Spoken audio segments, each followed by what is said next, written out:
Spike Chartel here with another amazing voiceover about all the crazy shit that happens in the world.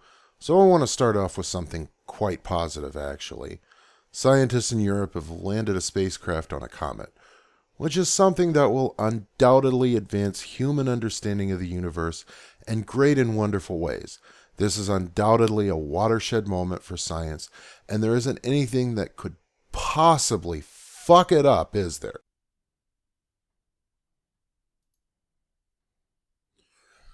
Oh, fuck.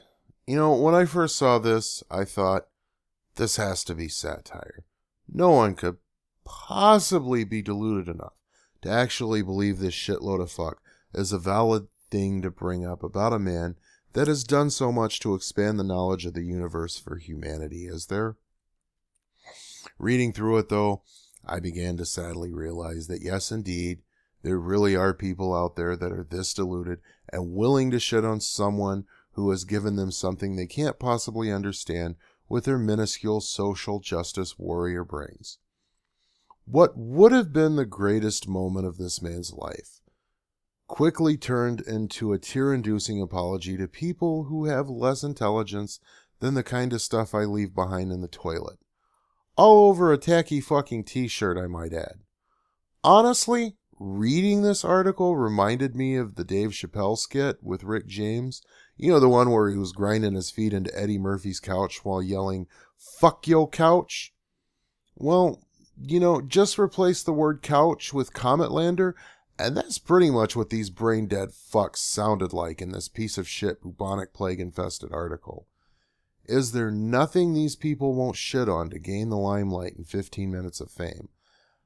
I suppose I really shouldn't be shocked by this, though. I mean, we are talking about the same kind of people that have it in their head that video games are sexist because they have beautiful, scantily clad women in them, while saying that it's perfectly okay for a real woman to walk around public in the same kind of clothing. To be clear, though, me personally, I don't have a problem with either one, and I love seeing women confident enough to walk around in a revealing outfit. If you would like to read this Ebola-infested pile of shit, there is a link to it in the description down below. Moving on, as talking about feminists really makes my fucking head hurt. So, what other crazy shit has happened this week?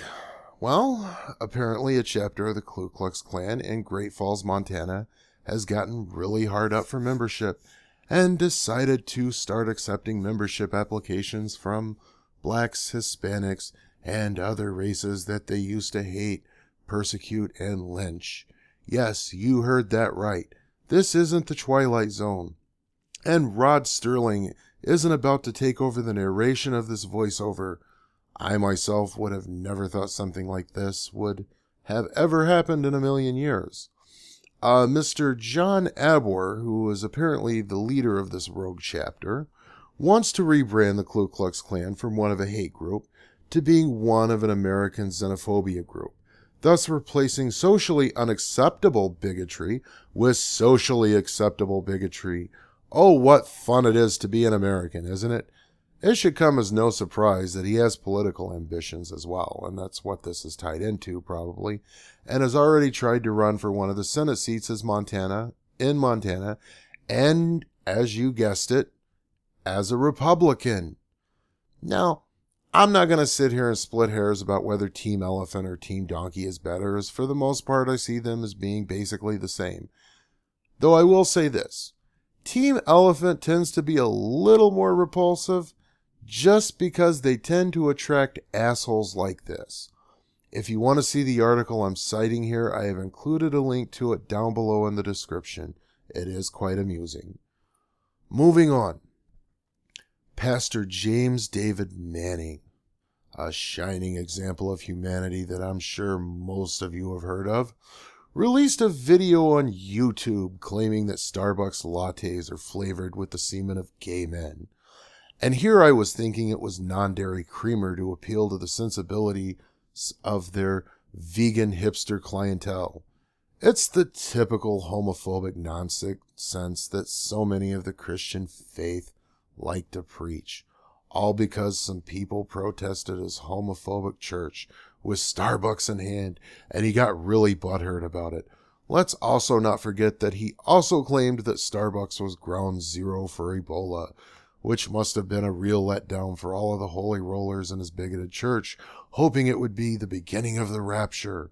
I will include a link in the comments if you want to see what a mess it is for yourself. In closing, I hope you enjoyed this video, and if you liked it, please hit the like button down below. If you really liked it, make sure to share it with as many people as you can, as that's appreciated like Tupac's mama. And if you like the rest of my videos and voiceovers, then it might be a good idea to go ahead and subscribe. I mean, you're right here. Then you can be notified instantaneously when the next one comes out. Please feel free to leave comments and questions down below in the comment section, as I value the input of my fans, and as always, look forward to conversations with intelligent people. I've also included links to my Facebook page, Tumblr, and Twitter in the description so that you can follow me on social media as well. As always, the Intergalactic Pizza Cat would like me to remind you to fill the food and water bowls of your cats, as that's why he created humans in the first place. If you would like to know what the hell the Intergalactic Pizza Cat is, you can check him out on his Facebook page as well, as I am including a link to that page in the description as well. Thank you for listening, and may the pounce be with you.